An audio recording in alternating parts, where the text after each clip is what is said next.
أعوذ بالله من الشيطان الرجيم. بسم الله الرحمن الرحيم. الرحمن علم القرآن خلق الإنسان علمه البيان الشمس والقمر بحسبان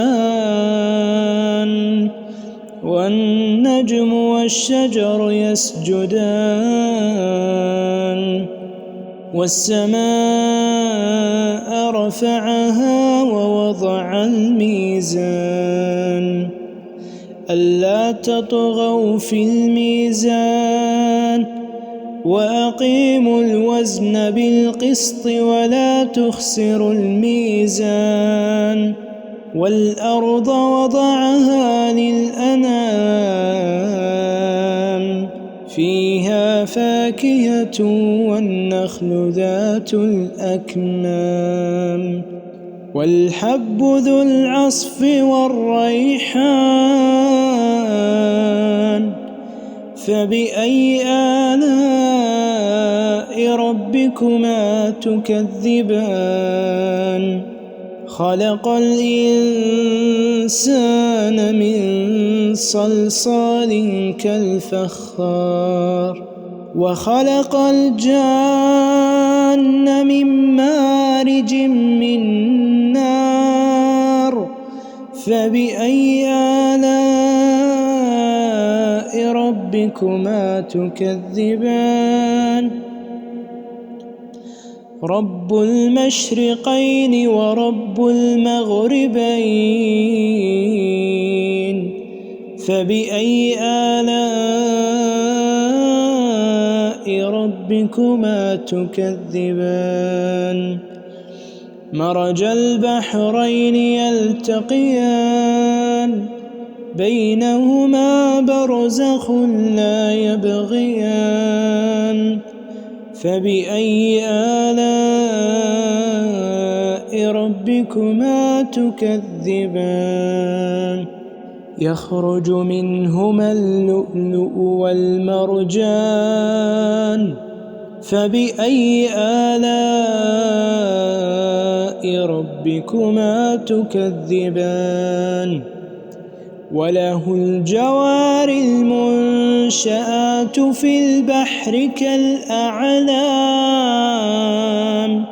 فبأي آلاء ربكما تكذبان كل من عليها فان ويبقى وجه ربك ذو الجلال والإكرام فبأي آلاء ربكما تكذبان يسأله من في السماوات والأرض كل يوم هو في شأن فبأي آلاء ربكما تكذبان سنفرغ لكم أيها الثقلان فبأي آلاء ربكما تكذبان يا معشر الجن والإنس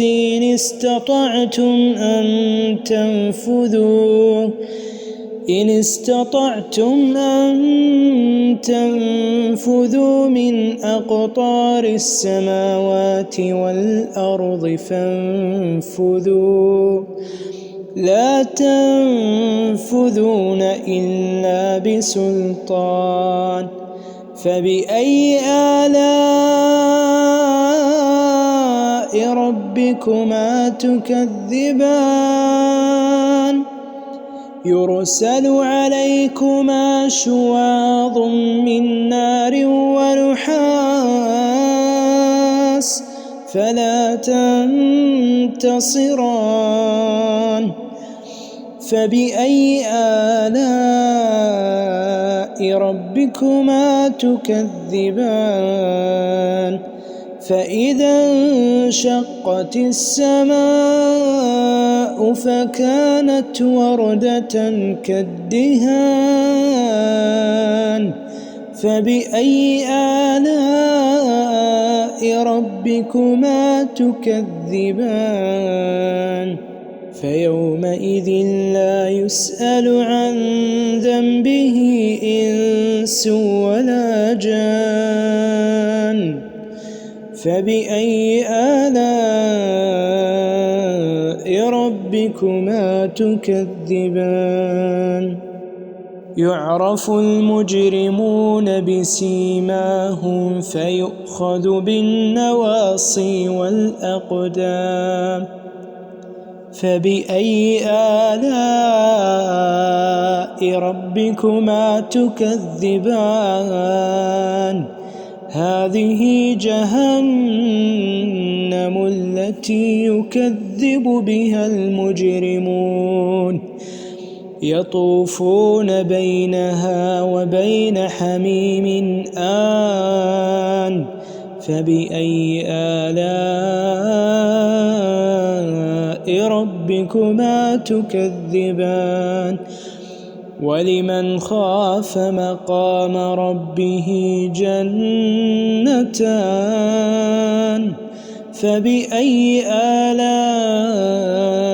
ربكما تكذبان ذواتا أفنان فبأي آلاء ربكما تكذبان فيهما عينان تجريان فبأي آلاء ربكما تكذبان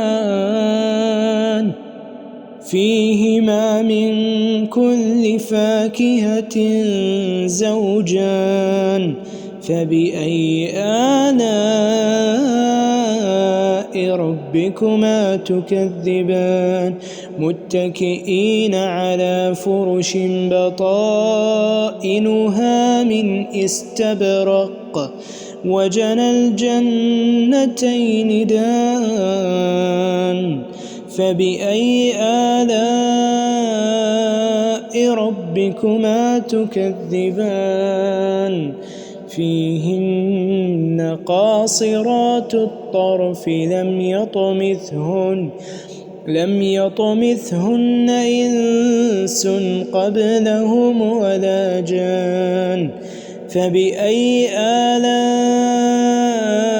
ربكما تكذبان كأنهن الياقوت والمرجان فبأي آلاء ربكما تكذبان هل جزاء الإحسان إلا الإحسان فبأي آلاء ربكما تكذبان ومن دونهما جنتان فبأي آلاء ربكما تكذبان مدهامتان فبأي آلاء ربكما تكذبان فيهما عينان نضاختان فبأي آلاء ربكما تكذبان فيهما فاكهة ونخل ورمان فبأي آلاء ربكما تكذبان فيهن خيرات حسان فبأي آلاء ربكما تكذبان حور مقصورات في الخيام فبأي آلاء ربكما تكذبان لم يطمثهن إنس قبلهم ولا جان